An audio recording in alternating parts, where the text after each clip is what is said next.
S'il fallait trouver un thème commun à tous les journaux qui paraissent dans notre pays, et ce quelle que soit leur sensibilité politique ou même leur localisation, ce serait sans doute le retard français en matière de lutte contre les maladies cardiovasculaires et psychiatriques, de cannabis thérapeutique, de chirurgie ambulatoire, de pisciculture, de digitalisation des PME, de rénovation énergétique des bâtiments ou d'accompagnement des demandeurs d'emploi. Les Français seraient, apprend-on, en retard. Il faut entendre à chaque fois combien nous serions collectivement en tort, blâmables, d'être à ce point à la remorque de l'histoire qui se ferait pourtant sous nos yeux.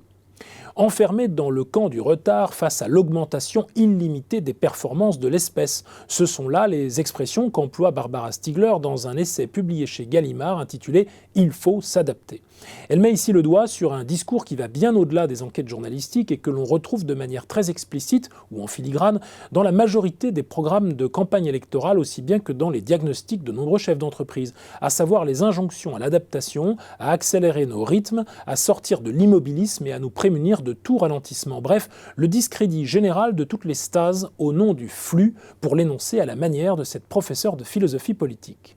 Or, l'auteur, en faisant de ce bruit de fond le trait caractéristique, le leitmotiv aussi du néolibéralisme américain, cherche à montrer combien celui-ci s'arc-boute moins sur la notion d'homo economicus, comme on tend à le croire trop vite, qu'à une conception véritable de l'évolution humaine et du mode de transformation du vivant. Cet ancrage biologique du néolibéralisme, nous le comprenons mieux à partir de la figure et de l'œuvre de Walter Lippmann, un journaliste américain méconnu en France, décédé en 1974. Ce conseiller politique, grand polémiste pour qui la responsabilité des classes dirigeantes, je formule ici entre parenthèses, consistait en la fabrique du consentement, de manufacture of consent, plus tard dénoncé par Noam Chomsky. Son idée le poussait à mettre les sciences humaines et sociales au service exclusif de cet objectif ultime dans une visée pragmatique téléguidée par la compétence des experts. Le citoyen n'étant pas omniscient, étant en réalité inapte à saisir toute la complexité du monde, il paraissait évident qu'un gouvernement des spécialistes pouvait alors donner des réponses efficaces aux désirs antagoniques de la foule.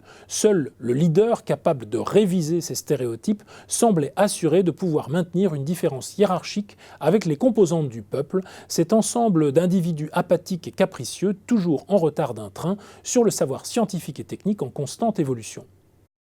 Que faire dès lors de cette analyse dont l'auteur a raison de noter qu'elle a influé grandement sur la formation des élites économiques américaines? Un autre philosophe, John Dewey, avait du reste analysé contre Lippmann que c'était d'abord les publics et leurs problèmes qui étaient au fondement de la démocratie plutôt que les consultants et les chefs. Il notait à ce titre que la flexibilité, tant convoitée de nos jours, a toujours eu deux sens possibles, la servitude et la capacité d'apprendre de l'expérience vécue afin de décider par soi-même ce qu'il convient ou bien de différer ou bien d'anticiper.